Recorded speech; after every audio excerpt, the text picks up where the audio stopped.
Well, it's such a great pleasure to be here.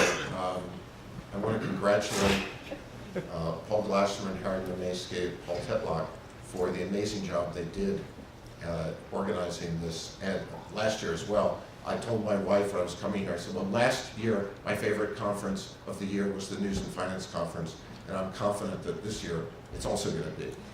But I should have thought more about that when I accepted the invitation to be here today, because the papers that you've seen so far are a really hard act to follow. I think that they're really among the most interesting papers I've seen for a very long time. So I congratulate all the authors. This paper is pretty ambitious, as you can see.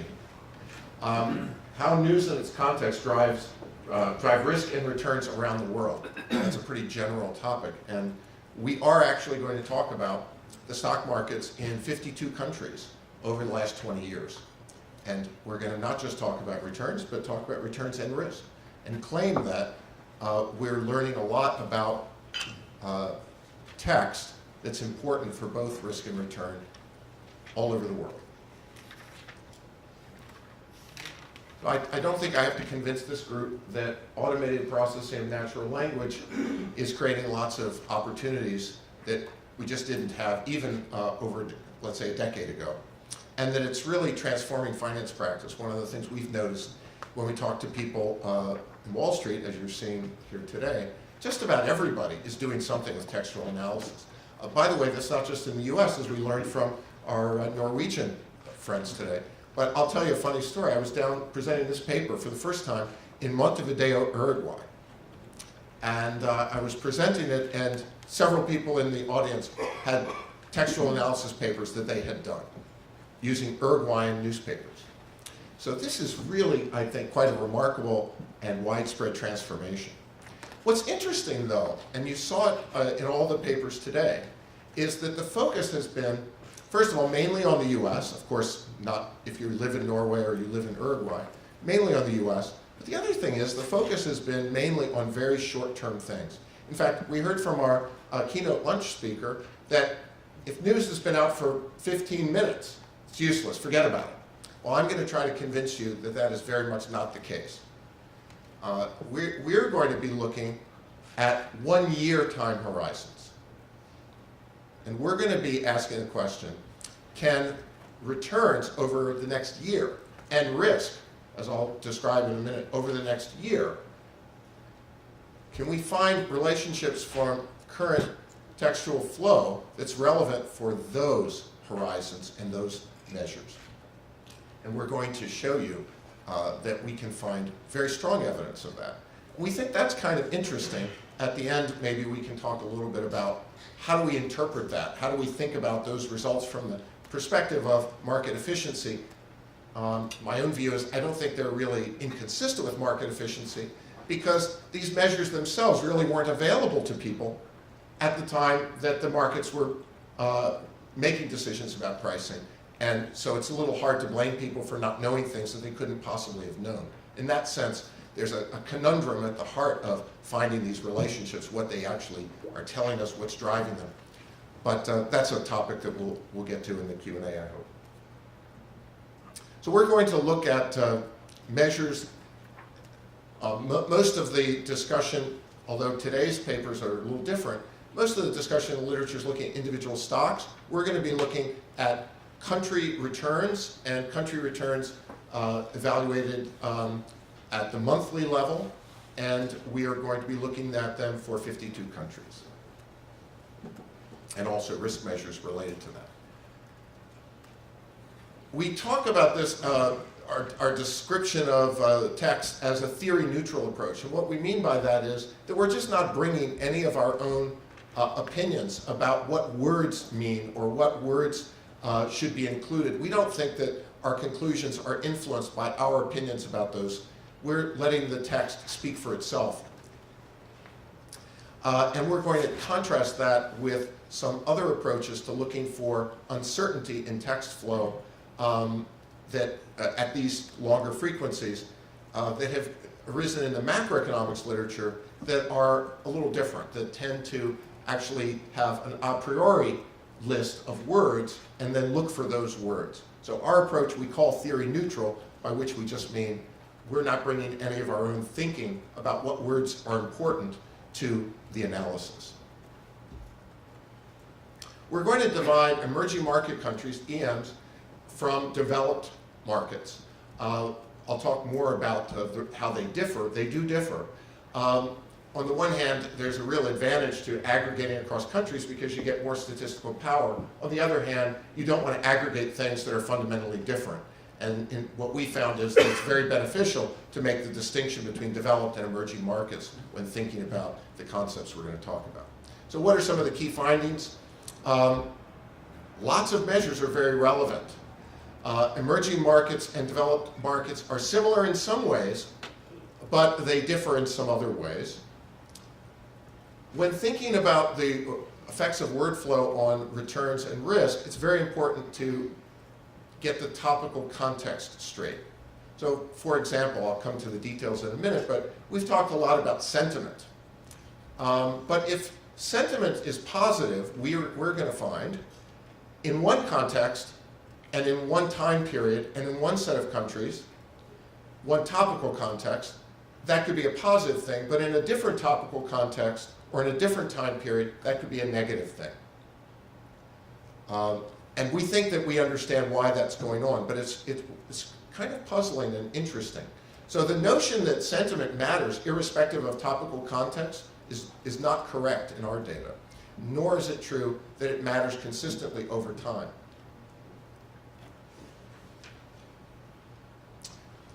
We're going to analyze risk and return separately, but what we're finding is that pretty much the results that we're getting, if a text flow measure matters for 1 year ahead returns, it matters oppositely for 1 year ahead thinking about risk.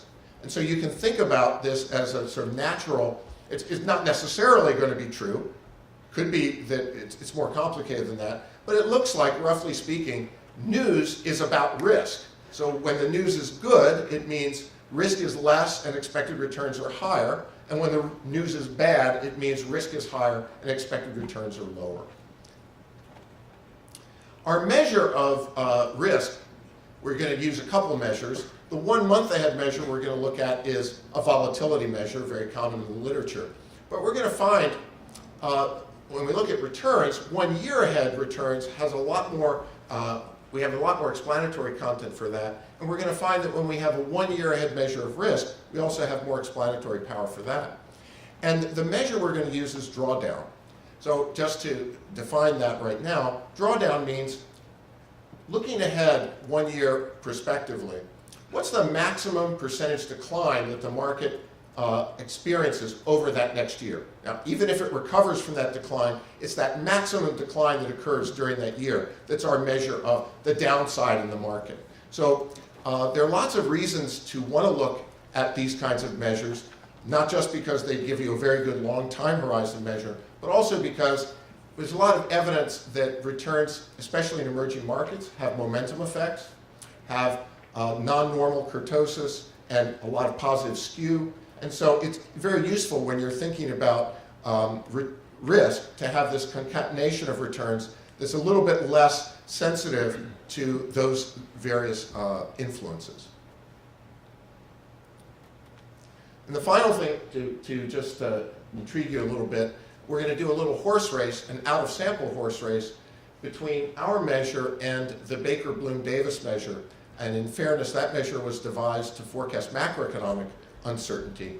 Our measure is applied to the stock market. But we're going to show you that that a priori measure that is targeting particular kinds of words that the authors have prior views about, that measure doesn't seem to do as well as our measure, which I would describe as theory neutral, in capturing the kinds of expected returns at long horizons or risks at long horizons. So that's a summary. How am I doing on time so far, by the way? Anytime. Good, thanks. Okay, so a set of questions. I'll start with 8 questions and just tell you how we answer them.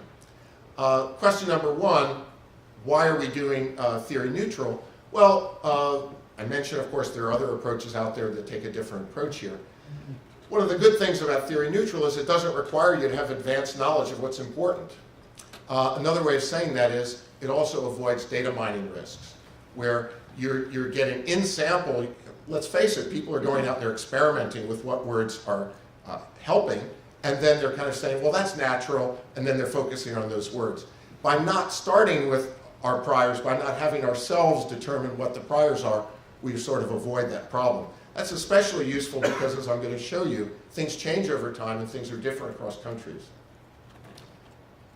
But of course, the key question is, if you don't bring so much to the data, are you going to get anything out of the data? So another way to put that is it going to be possible to construct a parsimonious, comprehensive, and flexible theory that's useful, that's based on this kind of theory-neutral approach? And I would say it's the biggest surprise to me, anyway, of my professional career, that the answer to that is yes. What aspects of news are we going to look at? Well, nothing new here, in a sense. So sentiment you've heard about all day long. We're going to look at that. Frequency, well, you've heard a little bit about that today, but of course, how frequently something comes up, and in particular, how frequently a topic comes up. We're going to be thinking a lot about topical context, and that's new. And what's interesting is it connects very much with what Leif Anders was talking about earlier. He sort of, in parallel, we also have found that topical context is very important. And then we're also going to be looking at this measure that last year we talked about. Paul Glasserman and Harry Mamaysky, my co-author, came up with this evidence that unusualness or entropy is very important for forecasting volatility in the US, especially when interacted with sentiment.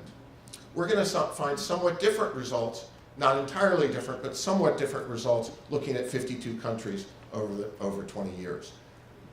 But we think those are pretty natural measures. How frequently a word appears, what the sentiment score is, and how unusual the foregrounds, the word flow sequences are compared to the past. All have been used before. And what's a little bit different is we're going to be looking at those things in specific topical contexts. So that's kind of it. That's very, I would say, flexible, parsimonious, and theory neutral. We also are going to be looking at changes over time. And the reason that we thought of this is because this popped out at us when we were looking at the data. The first principal component of looking at sort of monthly country-specific sentiment scores for news flow, the first principal component is basically going to be, guess what, the global stock market. Not a surprise there. What is a surprise is, as I'll show you, the second principal component is a step function at 2008. So a lot of the topical context-specific sentiment indicators actually switch their meaning before 2008 and after 2008. We thought that was really interesting.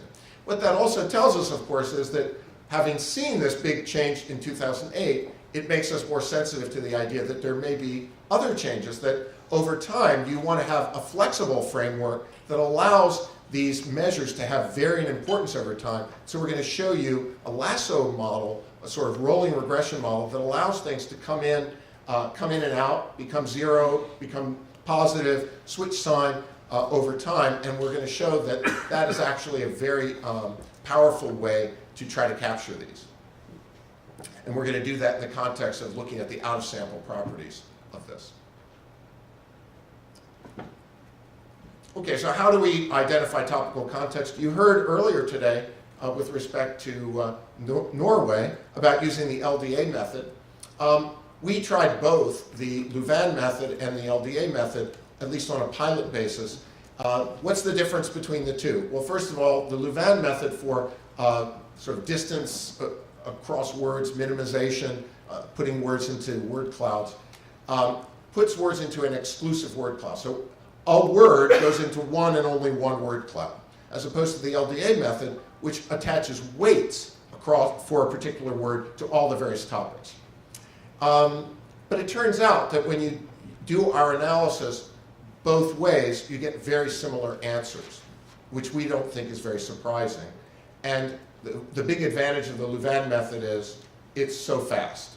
So trying to run these things using the LDA method, what is it, Harry, 1,000 times longer, 10,000 times longer? Yeah, it's something, it's like 12 hours versus 10 seconds. 12 hours versus 10 seconds, sort of computational time. So we think that our results are robust based on our pilot analysis of applying the LDA method, but the Louvain method is extremely easy to use. So we're going to look at risk and return, as I've described. We're going to look at 1 month ahead horizons. I'm not going to talk much about that. In fact, I'm not going to show you any numbers or any regressions. I'm just going to qualitatively discuss the results, and if you're interested, of course, you can read the paper.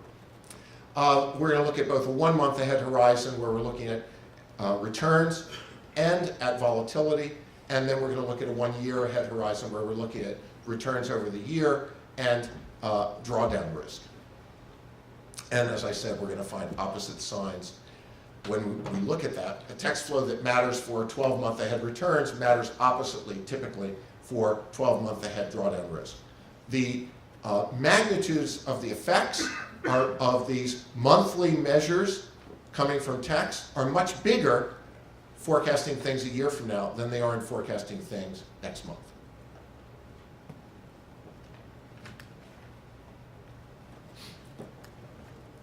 I've already talked about this. And I've already talked about this. We're going to divide these countries into two groups. It turns out they are different, but we get a lot more statistical power. We're going to have 20 years of data and monthly data. So as you can see, one country is not bad in terms of statistical power, but 20 countries is a lot better. Our news source is going to be Thomson Reuters, and they were extremely generous in agreeing to allow Columbia Business School to have their data. We're very grateful for that. It's housed in a secure way in a secret location, which I won't reveal.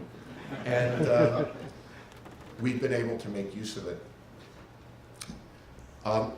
Thomson Reuters is, of course, a natural because it's in English, so we can use the Locker and McDonald Sentiment Dictionary. It's a common platform, which is appealing for a common set of users, appealing to a common set of users who are relevant from the standpoint of the financial markets. So we think that its broad coverage, which is going to allow us to look at monthly stock indexes, country stock returns for 52 countries, is just perfect for us. So we think it's pretty obvious. I should mention, however, that the coverage, of course, isn't identical across countries. So we have 17 million articles in our database. We have slightly more emerging market countries than developed countries, and yet of the 17 million articles, 12 of the 17 million are about the developed countries. So obviously emerging market countries don't get as much coverage as the developed countries on average. I think I've already talked about this, and let's skip it. You've already heard a lot about sentiment. If you remember last year, and if you remember the work that Harry and Paul Glassman have done before, you know that they discovered this very important relationship between entropy or unusualness and risk. So the way this works is you train the database, training database of about a year and a half of period prior to the current period, sufficiently prior to the current period, and you look for what's the frequency of the appearance of 4grams, that is sequences of 4 words, and then you ask, in the current month, how unusual are the flows in any one article, in the sense of what's the unusualness score of all the 4grams that appear in that article. And then you aggregate all the articles up to that day, and then you aggregate all those daily ones, if you're doing monthly analysis, up to that month. And so you get an unusualness score that tells you how unusual is the word flow this month compared to what we've been expecting based on historical word flows.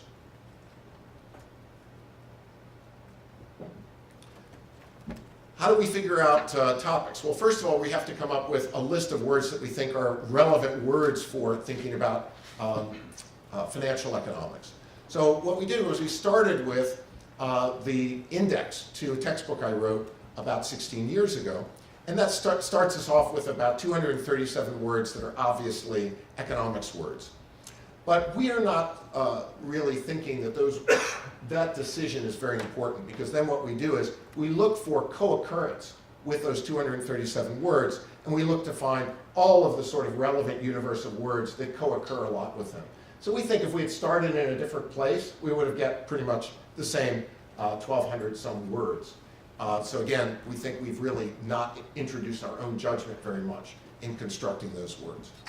And then what we're going to do is use the Louvain algorithm to allow those words to divide themselves based on their co-occurrence within the Thomson Reuters database for those 52 countries divided into 2 groups over the last 20 years. And we're going to allow them to do it separately for the topic categories that are relevant to emerging markets and the topic categories that are relevant to developed markets. So we're now going to have word clouds for developed markets and for emerging markets. How many topic categories are we going to allow? What we do is, once you get to only a few words per topic category, we say that's not a topic category, two or three words, and we require those words to go find their home in one of the other topic categories. And surprisingly, when you do that, you end up with very few topic categories. 5 for emerging markets and 5 for developed markets. So you can see, after 5, the number of words per topic category gets very small, so we just truncated it after 5 in each one.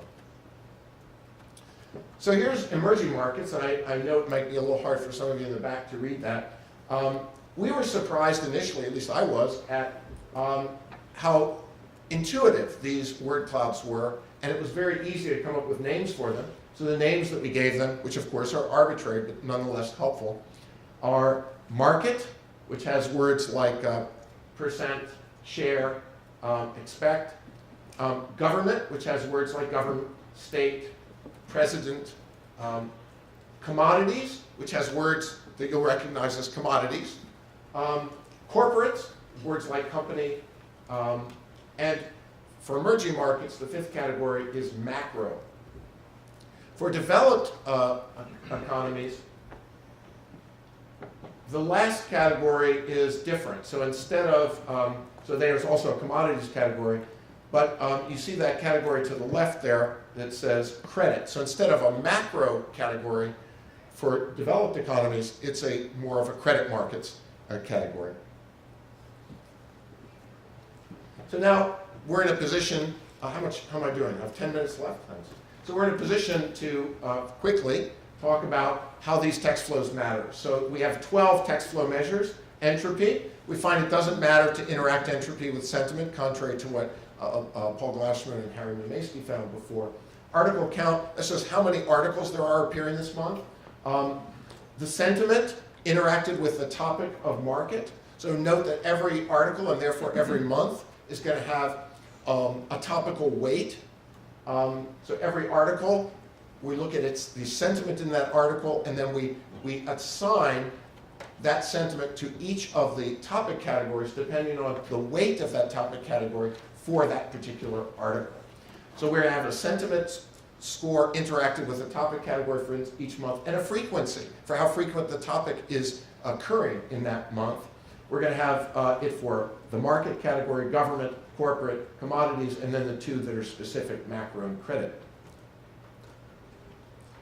So the first thing to note is, I've already told you that what's interesting is the second principal component when we look at emerging markets is basically a step function that flips from positive to negative, and with the different topical categories actually having different kinds of factor loadings pre and post. What's interesting is, although they're estimated completely separately, we get exactly the same arrangement for developed economies. That's quite interesting. So the second principal component is really telling us something about some kind of change that's happening in 2008 with how you interpret what word flow means. Just to get warmed up a little bit, I know we're scarce on time. The first thing we did was just look at daily flow. And here, no surprises, something very similar to what Paul Tetlock had found looking at individual stocks, that we can find these kinds of, on days where there's a lot of news, from the standpoint of high sentiment scores, either positive or negative, we find that returns are cumulatively positive prior to those days. A little different from the analysis looking at individual stocks, though, is that the country returns tend to have drift after the events, which is a little different from what Paul Tetlock had found.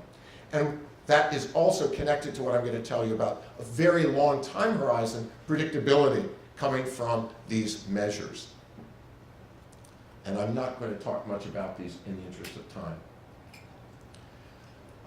These are the controls we put in. So our methodology is we're going to start by taking all the variables that people have found are kind of relevant for forecasting returns and risk, and we're going to include them, and then we're going to include our text measures on top of those and ask, do the text measures have incremental explanatory power for our measures of return and risk? So here's a summary of what we find. News matters hugely, both for emerging markets and for developed markets. That is, those 12 measures add a lot of explanatory power, especially at long time horizons. The results are different between emerging markets and developed. For example, the number of articles that appears in a particular month, if it's higher, that tends to be bad news if it's an emerging market. But if it's a developed economy, it's neutral news. So it's very important to distinguish between the two. We also find that the baseline R-squared that you get from the quantitative model, that's our sort of before we apply the text measures, is lower for emerging markets. Again, standard result, emerging market returns are harder to predict, risks are harder to predict. Interestingly though, our news variables, our text measures, double the R-squared. So they have a much bigger effect in emerging markets. And we think that's natural too, because the nature of news, what we're capturing, we think, should be more relevant in places where, let's say, the institutional foundations of, or political foundations are a little bit more subject to variation, at least until recently in the United States. So we find that, interestingly, as I said, the signs of the effect tend to be opposite for our measures of risk and returns. If news matters for returns one way, it tends to matter the opposite for risk. And very importantly, find out that context matters. So it's generally true, particularly for developed economies, that market topics interacting with sentiment tend to be good news. So this confirms what we learned from Paul's work and other people's work. If the topic is about the market, positive sentiment's good. But it's not always good in other topical areas. So if the topic is about the government, after 2008, positive sentiment is negative for returns and tends to be positively associated with risk. We think we understand some ideas about why that might be, but it's quite interesting. So context matters a lot and changes over time. We're also going to do some analysis, as I said, about looking at how we do out of sample compared to some other measures. I'm not going to spend a lot of time on this. This gives you an idea of sort of the proportion. The lower panels here are the news measures. The upper panels are the quantitative measures. And so if you see a plus or you see a minus, it means that that thing is coming in statistically significant on average for the entire period. So you can see that there's a substantial number, but not everything is statistically significant. And if I show you by time period, I'm not going to have time to go through these to explain them. But if I'm sorry, I'm skipping over all that discussion. If I divide it by time period, you can also see that things kind of flip a bit. So the first two columns, by the way, in any one of these are the returns, expected returns. The next two columns are the risk, sigma being 1 month ahead, drawdown being 12 months ahead. And you can see things are changing for some things over time. I'll point that one. So entropy goes from being something that increases risk and, if anything, reduces returns in developed markets, which is consistent with what they had found in their earlier paper. But in the later period, it goes the opposite way. So after 2008, higher entropy tends to be associated with less risk and higher returns. Very interesting, for developed countries at least. And similarly for emerging market countries. Good. Again, how much time do I have left? 5 minutes? 5? So now I want to talk about the out-of-sample test, which I think are among the more interesting pieces of this, because everything I've shown you so far is in sample.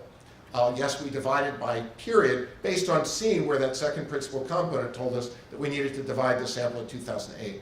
But suppose we run a horse race between, well, our model and the simplest model that leaves out text to see whether it works dynamically in terms of a sort of minimizing the out-of-sample root mean squared error forecast.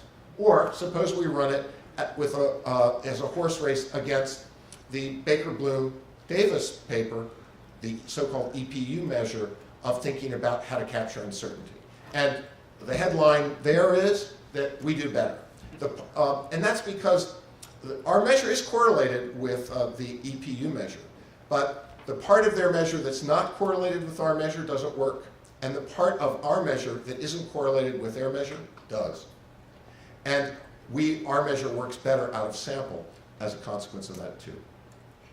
We're going to use so-called lasso regression, which is a way in a rolling regression context, and we're going to use that as a way to sort of penalize non-statistically significant coefficients, which often drives them to zero. I'll show you a quick graph. So you can see this is, if we do 1 month ahead forecasting, a lot of things aren't very significant, and the way the lasso model handles that is, if they're not highly statistically significant, it tends to force them to zero. So you avoid overfitting by applying this shrinkage technique to statistically insignificant coefficients.